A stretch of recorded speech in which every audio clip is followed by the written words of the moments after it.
Saudações a todos.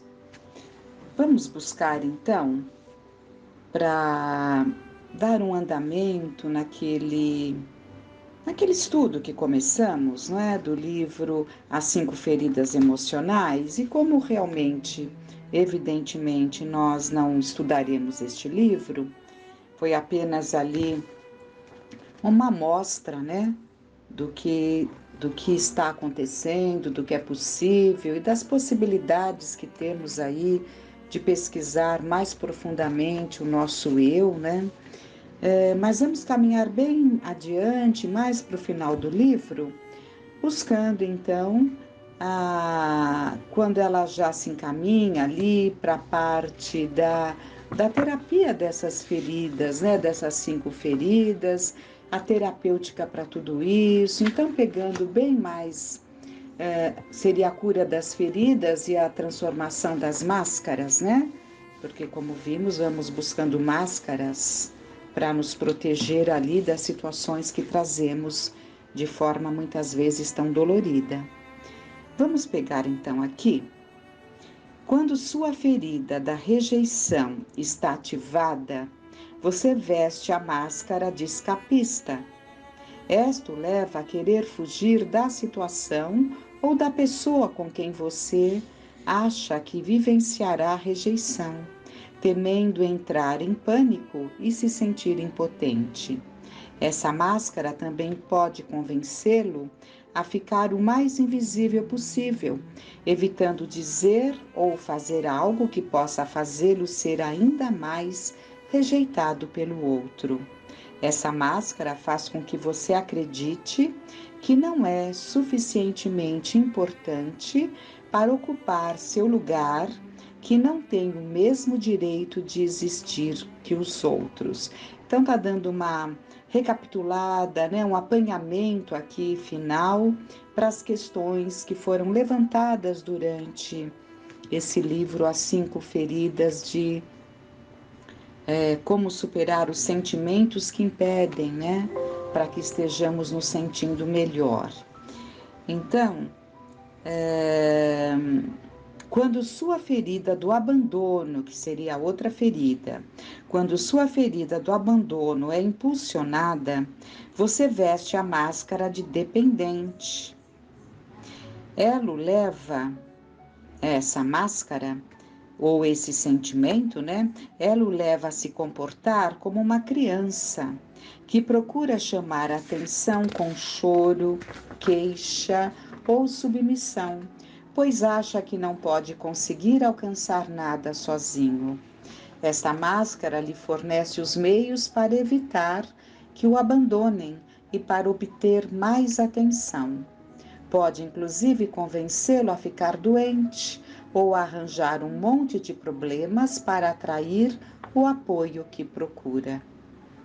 Então, estamos vendo aqui que são as máscaras que vamos buscando como uma forma de proteção, né?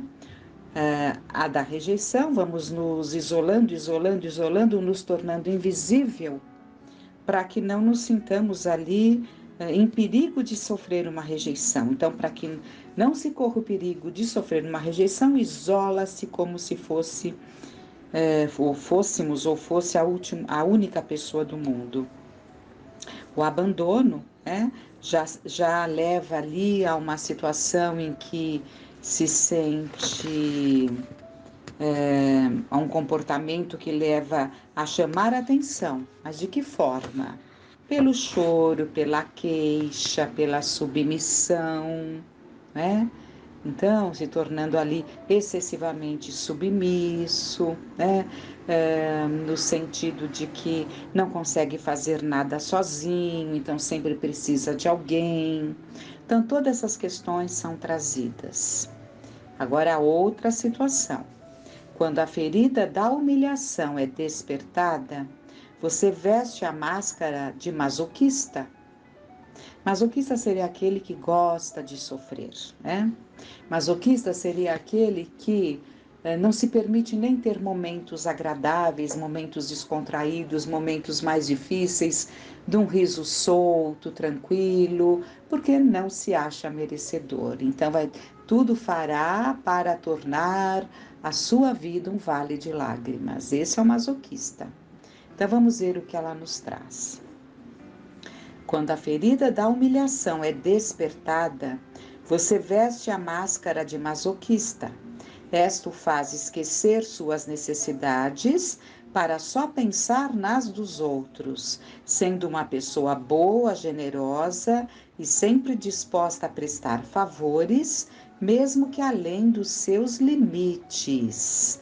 Também dá um jeito de assumir as responsabilidades e os compromissos dos que parecem ter dificuldade em cumprir com os seus deveres, e isso antes mesmo que lhe peçam algo. Faz de tudo para ser útil, para não se sentir humilhado, rebaixado. Assim acaba sem a sua liberdade, que você preza tanto.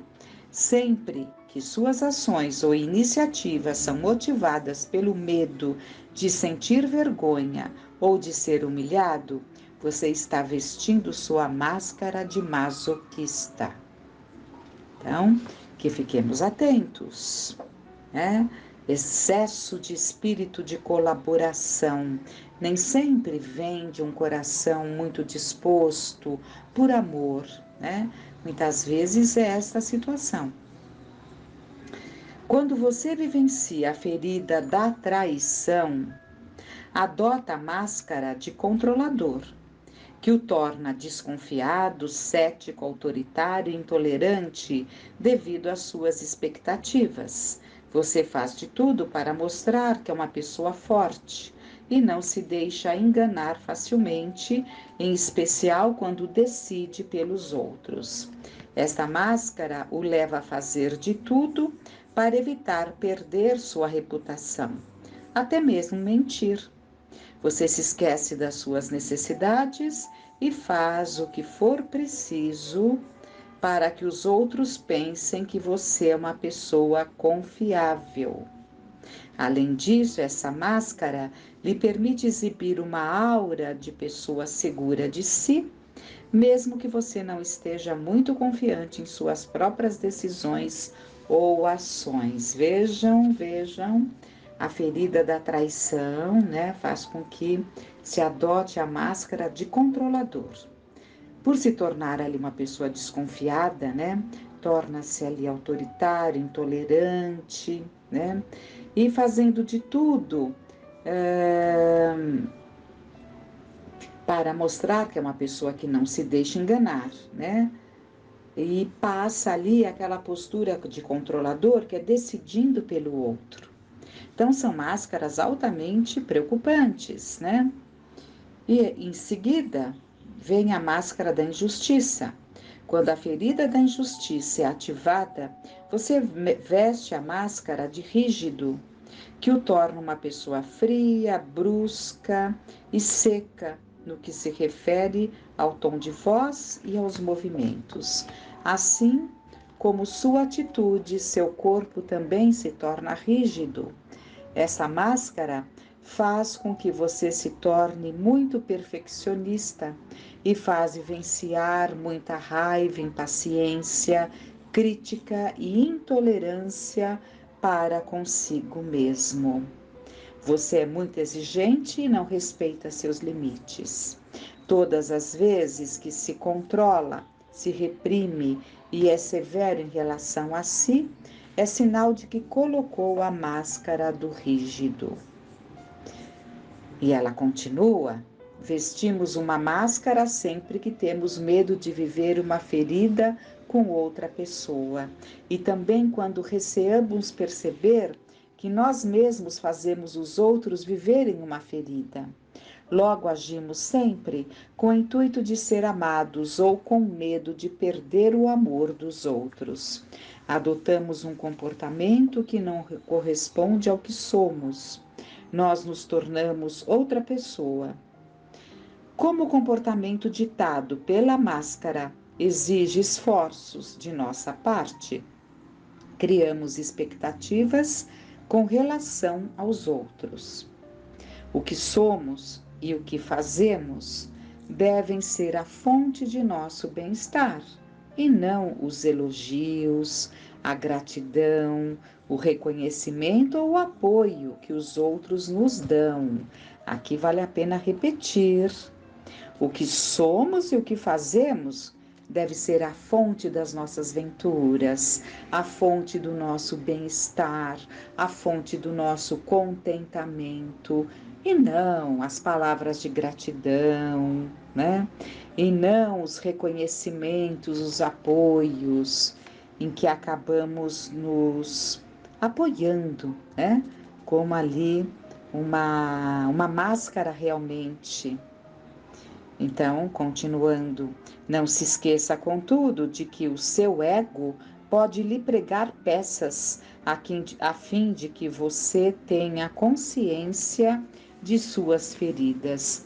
O ego está convencido de que, se o ser humano se tornar consciente delas e as eliminar, ele não será mais protegido e sofrerá. Eis como cada tipo de caráter se deixa iludir pelo seu ego. Então vamos ver aqui, porque nós sabemos que é uma liga, é uma luta entre o nosso ego e o nosso self. Nosso self é a nossa essência, né? Nós cristãos, nós sabemos da nossa essência divina. Então é o nosso eu, a nossa essência, a nossa individualidade, como seres criados por Deus, né? Como espíritos. E o nosso ego, que tem sua importância. O problema é que nós gostamos de vê-lo e deixamos ele inflar. E ele infla, e ele domina, e ele se sobrepõe ao nosso self. Esse é o ponto, né? Então, o escapista imagina, então ela vai agora colocar os tipos de caráter, né, que se deixa iludir pelo seu ego, porque o ego vai sempre buscando ganhar, né, para se sobrepor.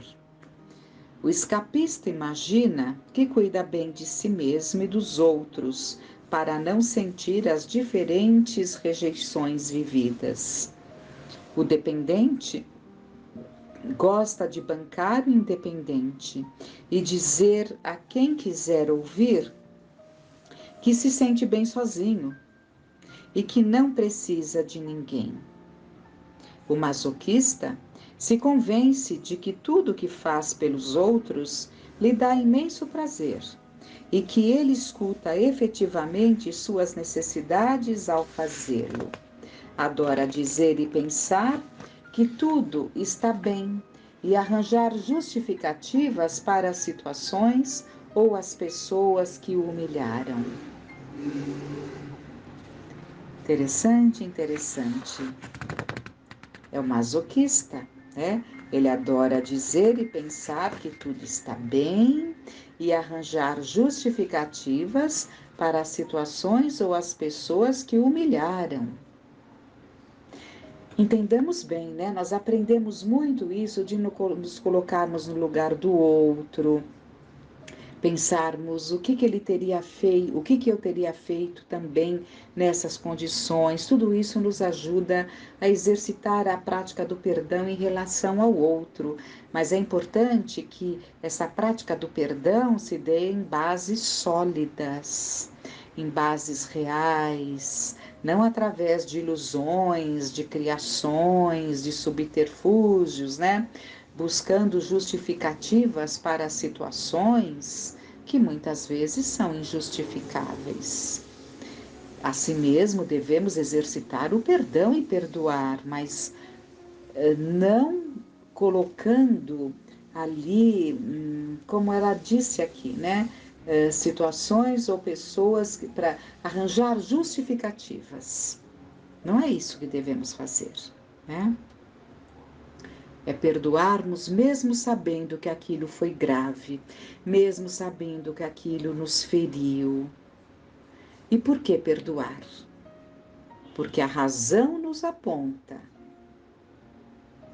além do sentimento cristão, que é baseado na razão, é fé e razão, né? Além desse sentimento, é importante que tenhamos o esclarecimento de perceber que a terapêutica do perdão deve ser muito trabalhada e muito exercitada por nós, usando a razão no sentido de que, se estamos feridos por algo, que não permitamos que os nossos sentimentos abalem o nosso organismo, adoeçam a nossa mente, e, consequentemente tragam doenças e muitas vezes graves para o nosso organismo e para a nossa mente, que também adoece, né? Então, estejamos atentos. O rígido gosta de alardear como é justo, como leva uma vida sem problemas. Ele gosta de acreditar que tem muitos amigos que o apreciam do jeito que ele é. E ela comenta: curamos nossas feridas interiores, da mesma forma que nos restabelecemos de nossas feridas físicas. Você já não ficou tão impaciente? Uma pergunta. Você já não ficou tão impaciente para eliminar uma espinha no rosto que passou a cutucá-la sem parar? O que aconteceu? A espinha provavelmente durou muito mais tempo, certo? É o que acontece quando não temos confiança no poder de cura do nosso próprio corpo. Para que um problema, seja qual for, desapareça, é preciso primeiro aceitá-lo. Dar-lhe amor incondicional, em vez de querer fazê-lo desaparecer. Suas feridas profundas também precisam ser reconhecidas, amadas e aceitas. E ela coloca aí, numa forma de destaque, amar incondicionalmente é aceitar mesmo que você não concorde e mesmo que você não compreenda o porquê de determinadas situações. E voltando ao texto. Amar uma ferida ou amar as espinhas no seu rosto. Vamos entender o que é isso, né? Amar uma ferida ou amar as espinhas no seu rosto significa, portanto, aceitar que você as criou por uma razão específica e, sobretudo, com o objetivo de se ajudar. Em vez de querer fazê-las desaparecer, utilize-as para se tornar consciente de um aspecto da sua personalidade que você se recusa a ver. Na verdade, elas querem fazê-lo perceber, entre outras coisas, que naquele momento talvez você receie ser ridicularizado e esse receio o impeça de ser você mesmo. Adotando essa nova atitude, você pode olhar suas espinhas de outra forma e pode, inclusive, vir agradecer por elas. Se você escolher viver essa experiência adotando esse tipo de atitude mental, é certo que suas espinhas desaparecerão muito mais depressa, pois serão sido reconhecidas e amadas por sua utilidade, né? Tudo tem um sinal. Espinhas, a nossa pele, ela exterioriza aquilo que vai dentro de nós, né? Então, tudo são sinais para que consigamos viver melhor. É nesse sentido, né, que podemos entender também isso de amar a espinha, né? Porque a espinha, ela vem, a espinha, todas essas situações que temos na pele, elas vêm, né, ali mostrando que algo não está bom, né? Compreenda o que você receia receber dos outros ou o que neles recrimina, também impõe a eles, assim como a si mesmo, né? Então, aquilo que você impõe àqueles que você recrimina, também impõe-se a si mesmo.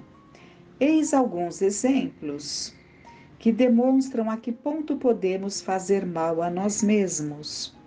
Mas nós vamos ver isso no próximo áudio, né? E que já ficam aí várias reflexões, vários pontos a serem trabalhados, meditados por nós, né? Nesse mergulho, nessa tentativa de nos conhecermos melhor. Que fiquemos em paz.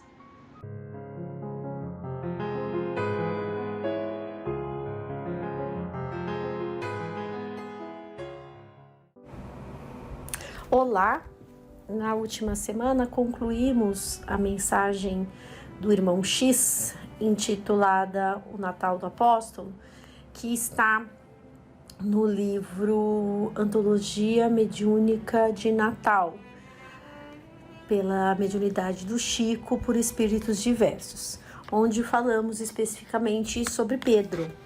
E para complementar, eu estou trazendo agora para essas próximas palestras, ainda falando sobre Pedro, continuando esse tema, para nos ajudar nas nossas reflexões, nos nossos aprendizados, aprofundamentos, uma mensagem, um capítulo, aliás, do livro Primícias do Reino, pela mediunidade do Divaldo Franco, e o espírito é Amélia Rodrigues. Assim como o irmão X, Amélia também tem essa narrativa dela, né? Ela fala muito sobre o Evangelho, né?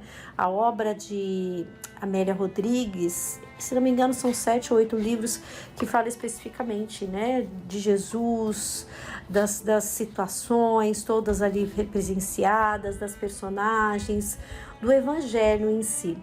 Então, eu achei interessante nós continuarmos, né? O texto, o capítulo 19, chama-se Simão Pedro, Pedra e Pastor. É interessante que ela vai começar falando de uma passagem muito importante ocorrida após a partida do mestre. Então é um encontro que Pedro tem com ele. Nós certamente reconheceremos essa passagem, o que consolida o que estudamos nas 2 semanas anteriores, esse trabalho incessante de Pedro, porque lemos ali a respeito da sentença, né, dos instantes finais de Pedro na Terra, já no auge dos seus 80 anos, onde ele trabalhou de forma ali incessante, né? E um encontro tão lindo descrito pelo irmão X com Jesus, e a convocação ali que permaneceu, né? Eu vou trabalhar, vamos trabalhar. E ele volta ali ativa, eu também vou, né?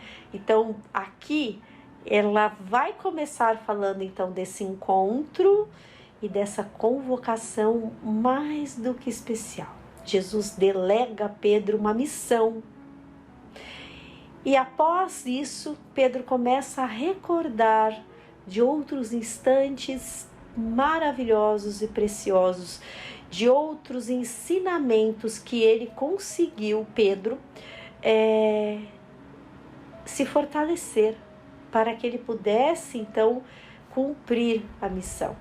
Essa missão dada aqui, já com Jesus desencarnado, né, após ali a crucificação. É um texto longo, provavelmente não, com toda certeza iremos ver em mais de um encontro para podermos absorver da melhor forma possível tantos ensinamentos especiais. Simão Pedro, Pedra e Pastor. A manhã esplendente parecia vibrar com a mesma esfuziante alegria que os inundava. Aquela era a Galileia querida e nobre. O mar amigo, velho companheiro dos longos cismares e demorados labores, levantava-se em ondulações a se despedaçar em rendas de brancas espumas nos seixos da praia amena. Tudo entoava uma melodia de felicidade. O leve ar da alvorada, o cicio da brisa no arvoredo, o canto das aves, a orquestração da natureza e os corações estuantes. Aquele era o terceiro reencontro com o Mestre, desde os funestos acontecimentos de Jerusalém.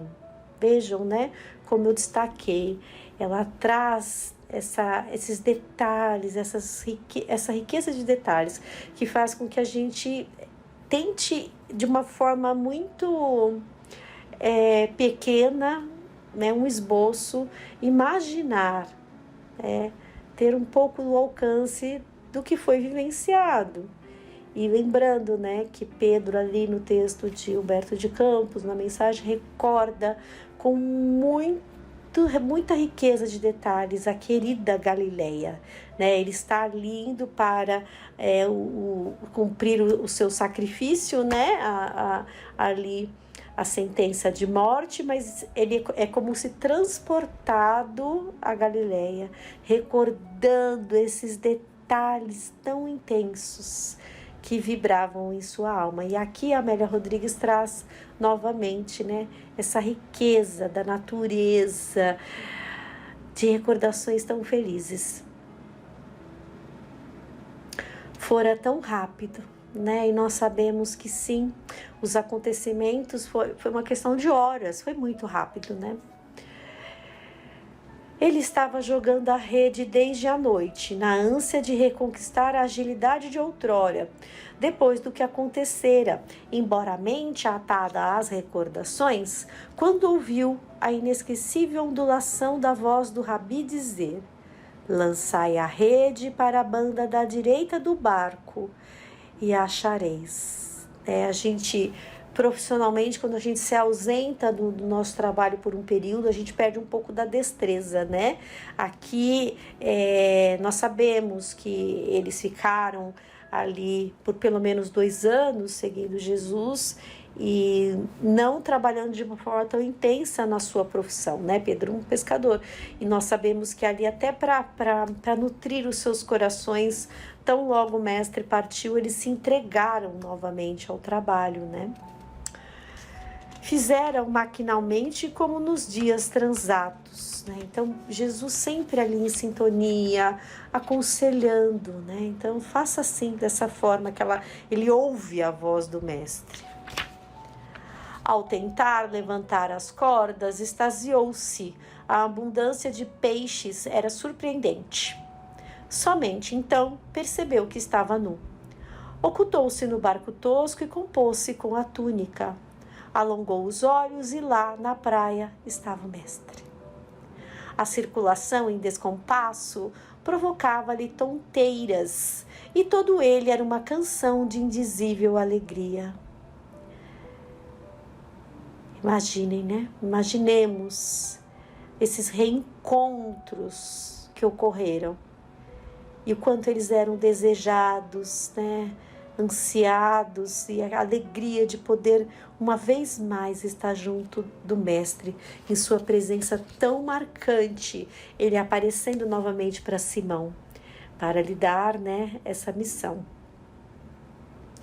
Não esperou que o barco se aproximasse da praia, atirou-se às águas. Quando os outros chegaram com os peixes, o amigo tomou um, assou-os nas brasas de improvisada fogueira e comeu com eles. Vim de jantar, dissera com naturalidade. Repetiam-se as cenas dos dias idos. A distância no tempo murchara e tudo continuava como se nada houvesse acontecido. E sabemos, né, que para muitos realmente nada mudou, né? Deram curso aí às suas vidas, às suas buscas, e caberia ali esses discípulos tão sinceros manter essa chama viva, né, de forma muito profunda no coração dos homens, pescar os homens, né, pescador de almas que foi Simão.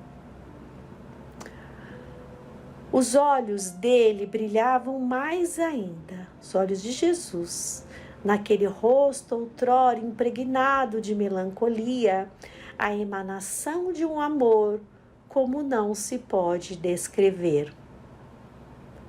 Simão filho de Jonas, ama-me mais do que estes? Como o amava. Todo ele se dera a boa nova, desde que a sua voz o chamara a pescar almas no oceano dos homens. Que poderia dizer naquele instante de excelso conúbio? Sim, Senhor, tu sabes que te amo. Apacenta os meus cordeiros. Sentia-se fraco. Para segui-lo, e somente por isso, abandonara aqueles sítios. Ali nascera, vivia, todo o seu mundo era aquelas mirradas fronteiras que se podiam abarcar com um lance ousado dos olhos. Muito pequena a cidade, né? Como poderia apacentar ovelhas? Ele, de uma simplicidade, um simples pescador, né? Como ele poderia se tornar ali, né? Como ele poderia apacentar as ovelhas? Vejam como um texto tem a ver com o outro. O trabalho ali relatado, né, naquele cortejo onde centenas não, mas tinham algumas pessoas, né, as pessoas eram ali muito gratas a eles, mulheres, crianças e até mesmo soldados que estavam encarregados de levá-lo ali até a crucificação, né? Sabemos que ele foi crucificado de cabeça para baixo, estavam ali, eram ovelhas que foram apacentadas, que foram tocadas por Simão. E às vezes a gente duvida, né, da nossa capacidade em servir. Isso que nós não podemos fazer.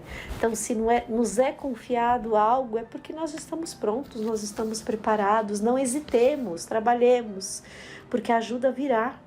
Né? Com certeza ele teria todo o amparo, ele foi preparado para isso, já no plano espiritual, porque ninguém encarnaria assim, né? Mas como sabemos, né, somos sujeitos a. E ele abraça a missão e dá conta, porque estava ali semeado em seu coração, todas as sementes haviam sido lançadas. Jesus, como um bom mestre amoroso, preparou o caminho para que ele fosse, que Simão Pedro pudesse apacentar as ovelhas. Simão, filho de Jonas, amas-me? Mais uma vez ele pergunta. A interrogação fora levemente assinalada pela tristeza. Olhou-o com ansiedade. Seria necessário repeti-lo? Sim, Senhor, tu sabes que te amo. Apacenta as minhas ovelhas. Imensas as trilhas por onde seguem os pés dos homens, longes as terras em que se encontram. Sentia-se só, sem forças e triste. Duvidaria o rabi da sua dedicação? Simão. A exclamação parecia uma música de cristais que se despedaçassem em granitos. Filho de Jonas, tu me amas? Senhor, tu sabes tudo. Não pôde dominar as lágrimas espontâneas. Tu sabes que eu te amo, que te dei a vida. Tu que tudo sabes. Apacenta as minhas ovelhas. Digo-te, Simão, que quando eras mais moço, cingias-te a ti mesmo e andavas por onde querias. Mas, quando já fores velho, estenderás as tuas mãos, outro te cingirá e te levará para onde não queiras. Vejam que importante aí a orientação de Jesus, a emoção desse chamamento, dessa convocação e a clareza, a transparência dos tempos que estavam por vir, né? Nós não vimos que foi exatamente isso que aconteceu lá na frente.